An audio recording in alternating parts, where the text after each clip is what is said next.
নমস্কার বন্ধুরা, আশা করি সবাই খুব ভালো আছেন। আজ আমি বাসি ভাত দিয়ে বিকালের এক দুর্দান্ত স্বাদের নাস্তা রেসিপি আপনাদের সাথে শেয়ার করব। এই রেসিপিটা তৈরি করা খুবই সহজ, কিন্তু খেতে হয় অপূর্ব স্বাদের। এই রেসিপিটা সবথেকে বাচ্চারা বেশি পছন্দ করবে। চলুন তাহলে দেখে নেওয়া যাক কিভাবে আমি তৈরি করি। এজন্য আমি এক বাটি ভাত নিয়ে নিয়েছি। এখন ভাতটাকে ব্লেন্ডারের জারে ভরে নেব। আপনারা চাইলে খুব ভালোভাবে বেটে নিতে পারেন। ব্লেন্ডারের জারে ভরে নিয়েছি।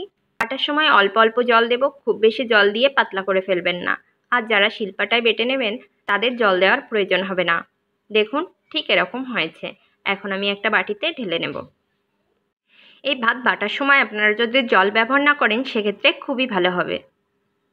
বাটিতে ঢেলে নিয়েছি। এখন এখানে সব কিছু উপকরণগুলো দিয়ে দেব। প্রথমেই দিয়ে দিচ্ছি 1 চামচ বেসন, তারপর দিয়ে দিলাম চাট মশলা, দিয়ে দিলাম স্বাদ মতো লবণ, দিয়ে দিচ্ছি কালারের জন্য একটু হলুদ। আপনারা চাইলে এখানে ফুড কালারও ব্যবহার করতে পারেন, তবে ফুড কালার ব্যবহার করার থেকে হলুদ ব্যবহার করাই খুব ভালো। আপনারা এখানে চাট মশলা না দিয়ে ম্যাগি মশলাও ব্যবহার করতে পারেন। এখন এই ব্যাটারটা খুব ভালোভাবে ফেটে নিতে হবে। আপনারা কিন্তু খুব ভালোভাবে ফেটে নেবেন। আমি 5 মিনিট ধরে খুব ভালোভাবে ফেটে নিয়েছি, যেন ভাতের সাথে খুব ভালোভাবে মিশে যায়। এই মিশ্রণটা যত ভালোভাবে মেশানো হবে রেসিপিটা কিন্তু তত ভালোভাবে তৈরি হবে। এজন্য চেষ্টা করবেন একটু ভালোভাবে মেশানোর। দেখুন বন্ধুরা, 5 মিনিট মেশানোর পর এরকম হয়েছে। এখন আমি একটা লবণের প্যাকেট নিয়ে নিয়েছি। আপনারা যে কোনো মোটা প্যাকেট নিয়ে নিতে পারেন। এখন আমি প্যাকেটের ভিতর মিশ্রণটা ঢেলে নেব। আপনারা চাইলে সসের বোতলেও ভরে নিতে পারেন, সেক্ষেত্রেও ভালো হবে। তবে আমার কাছে প্যাকেট আছে, তাই আমি প্যাকেটের ভিতর ভরে নিচ্ছি। এটা তৈরি করলে কিন্তু বাচ্চারা খুবই পছন্দ করবে। বাচ্চারা আর বাজার থেকে কোনো রকম চিপস বিস্কিট কিনে খেতে চাইবে না। আপনারা এভাবে তৈরি করে বাচ্চাদের দিতে পারেন এবং বিকালবেলা আপনারাও তৈরি করে নাস্তা করতে পারেন।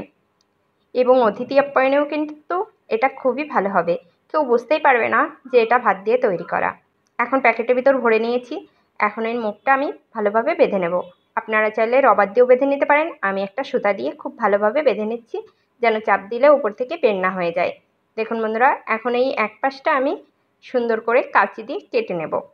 আমি একটু ছোট করে কাটছি, আপনারা চাইলে একটু বড় করে কাটতে পারেন। আপনারা যে যেমন পছন্দ করেন তেমনভাবেই কেটে নিতে পারেন। দেখুন বন্ধুরা, হালকা চাপ দিলেই কি সুন্দর বের হয়ে যাচ্ছে। এখন আমি কড়াইতে আগে থেকেই তেল বসিয়ে দিয়েছি। তেলটা গরম হয়ে গিয়েছে। তেলটা কিন্তু হালকা গরম হবে। এখন আমি একে একে এভাবে তৈরি করে নিচ্ছি।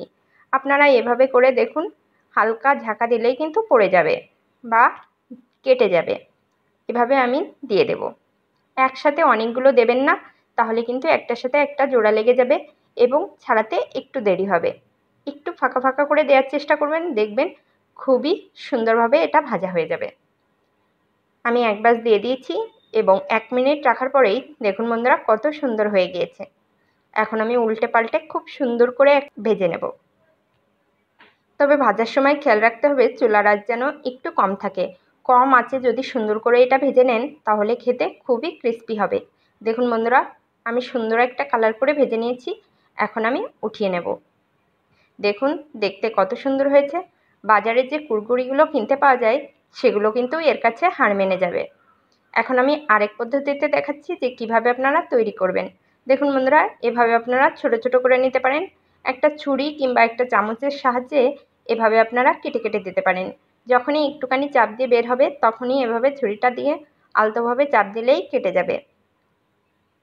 আমি লম্বা লম্বা করেই তৈরি করেছি, এটা আপনাদের দেখানোর জন্য তৈরি করলাম।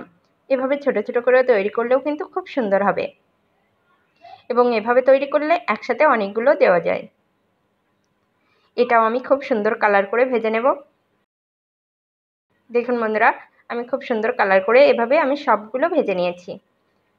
আমার এই রেসিপিটা ভালো লাগলে অবশ্যই লাইক কমেন্ট শেয়ার করবেন এবং চ্যানেলটি সাবস্ক্রাইব করতে একদমই ভুলবেন না।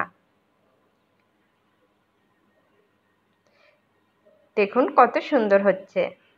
দেখুন বন্ধুরা, আমি সবগুলো ভেজে নিয়েছি। কত সুন্দর হয়েছে। এখন আপনাদের দেখাবো যে কেমন ক্রিস্পি হয়েছে।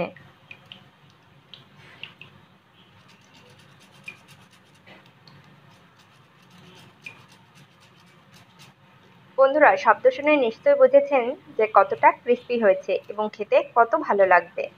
সম্পূর্ণ ভিডিওটি দেখার জন্য অসংখ্য ধন্যবাদ। সবাই খুব ভালো থাকবেন, সুস্থ থাকবেন আর আমাকে সামনে এগিয়ে যেতে সাহায্য করবেন।